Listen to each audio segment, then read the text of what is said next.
একটি যুদ্ধ কতটা বদলে দিতে পারে একটি দেশের অর্থনীতি, শিল্প আর ভবিষ্যৎ পরিকল্পনা? যুদ্ধ কি শুধু ফ্রন্টলাইনে সীমাবদ্ধ থাকে, নাকি ছড়িয়ে পড়ে কারখানা, গবেষণাগার আর রাষ্ট্রীয় নীতিতেও? ইউক্রেন যুদ্ধের প্রেক্ষাপটে রাশিয়ার সামরিক উৎপাদনের চিত্র ঠিক সেই প্রশ্নগুলোরই উত্তর দিচ্ছে।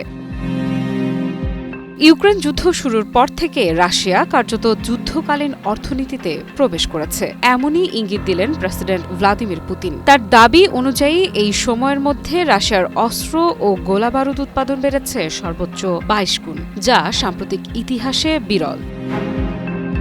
সম্প্রতি ক্রেমলিনে প্রতিরক্ষা শিল্প সংশ্লিষ্ট শীর্ষ কর্মকর্তাদের সঙ্গে বৈঠকে দেয়া ভাষণে পুতিন বলেন, যুদ্ধের চাহিদা মেটাতে রাশিয়ার সামরিক শিল্প এখন সম্পূর্ণ ভিন্ন গতিতে কাজ করছে। শুধু উৎপাদনের পরিমাণ নয়, অস্ত্রের ধরন ও প্রযুক্তিতেও এসেছে বড় পরিবর্তন। পুতিনের তথ্য অনুযায়ী ট্যাঙ্ক উৎপাদন বেড়েছে ২.২ গুণ, সামরিক বিমান উৎপাদন বেড়েছে ৪.৬ গুণ। তবে সবচেয়ে চমকপ্রদ তথ্যটি আসে আঘাত হানা সক্ষম অস্ত্র ও গোলাবারুদের ক্ষেত্রে, যার উৎপাদন বেড়েছে প্রায় ২২ গুণ। রাশিয়ার সশস্ত্র বাহিনীর সর্বাধিনায়ক হিসেবে পুতিন বলেন, বিশেষ সামরিক অভিযানে অংশ নেয়া সেনাদের জন্য প্রয়োজনীয় সব ধরনের অস্ত্র ও সরঞ্জাম সরবরাহ নিশ্চিত করেছে প্রতিরক্ষা শিল্প প্রতিষ্ঠানগুলো। যুদ্ধক্ষেত্রে যে কৌশল দ্রুত বদলে যাচ্ছে, উৎপাদন ব্যবস্থাও ঠিক সেভাবেই মানিয়ে নেওয়া হচ্ছে।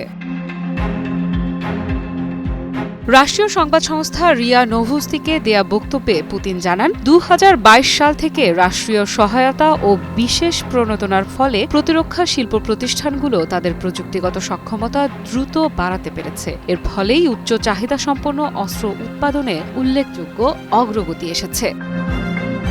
তিনি বলেন, সাঁজোয়া যুদ্ধযান উৎপাদন বেড়েছে ৩.৭ গুণ, ইলেকট্রনিক যুদ্ধ সরঞ্জাম উৎপাদন বেড়েছে ১২.৫ গুণ, রকেট আর্টিলারি অস্ত্র উৎপাদন বৃদ্ধি হয়েছে ৯.৬ গুণ। পুতিনের ভাষায় এই সাফল্য কোনো একক কারখানা বা প্রতিষ্ঠানের নয়, এটি পুরো প্রতিরক্ষা শিল্প খাতের সম্মিলিত প্রচেষ্টার ফল। একই সঙ্গে তিনি জোর দিয়ে বলেন, শক্তিশালী অর্থনীতি ও স্থিতিশীল আর্থিক অবস্থা ছাড়া এই ধরনের উৎপাদন বিস্তার সম্ভব হতো না। ভবিষ্যতের পরিকল্পনা তুলে ধরে পুতিন জানান, যুদ্ধের বাস্তব অভিজ্ঞতা কাজে লাগিয়ে সামরিক শিল্প কমপ্লেক্সের একটি নতুন কাঠামো গড়ে তোলা হচ্ছে। কারণ যুদ্ধের ধরন, পদ্ধতি ও কৌশল এখন আগের মতো স্থির নেই, প্রতিনিয়ত বদলে যাচ্ছে। তিনি আরও বলেন, ভবিষ্যতে উৎপাদন ব্যয় কমানো হবে একটি গুরুত্বপূর্ণ লক্ষ্য। একই সঙ্গে অস্ত্র পরীক্ষাগার ও প্রশিক্ষণ কেন্দ্র আধুনিকীকরণ এবং কৃত্রিম বুদ্ধিমত্তা বা AI এর ব্যবহার বাড়ানোর ওপর বিশেষ গুরুত্ব দেয়া হচ্ছে। পুতিন জানান, অস্ত্র খাতে মোট ব্যয়ের প্রায় অর্ধেকই ব্যয় করা হয়েছে উচ্চ অগ্রাধিকারপ্রাপ্ত প্রকল্পে। এর মধ্যে রয়েছে কৌশলগত পারমাণবিক বাহিনী, মহাকাশ ভিত্তিক সম্পদ, আকাশ প্রতিরক্ষা ব্যবস্থা এবং আধুনিক যোগাযোগ ব্যবস্থা, যেগুলো ভবিষ্যতের রাশিয়ান সশস্ত্র বাহিনীর ভিত্তি তৈরি করবে।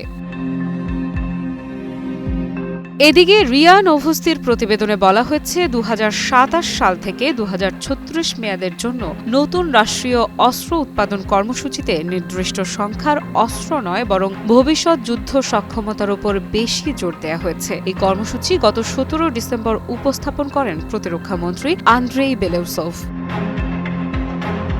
রাশিয়ার এই অস্ত্র উৎপাদনের দুর্দান্ত গতি কি কেবল চলমান যুদ্ধের প্রয়োজনে, নাকি এটি আরও দীর্ঘমেয়াদী ও বহুমাত্রিক সংঘাতের প্রস্তুতি? উত্তর এখনো অজানা, তবে রাশিয়ার সামরিক শিল্প যে এক নতুন অধ্যায়ে প্রবেশ করেছে তা স্পষ্ট।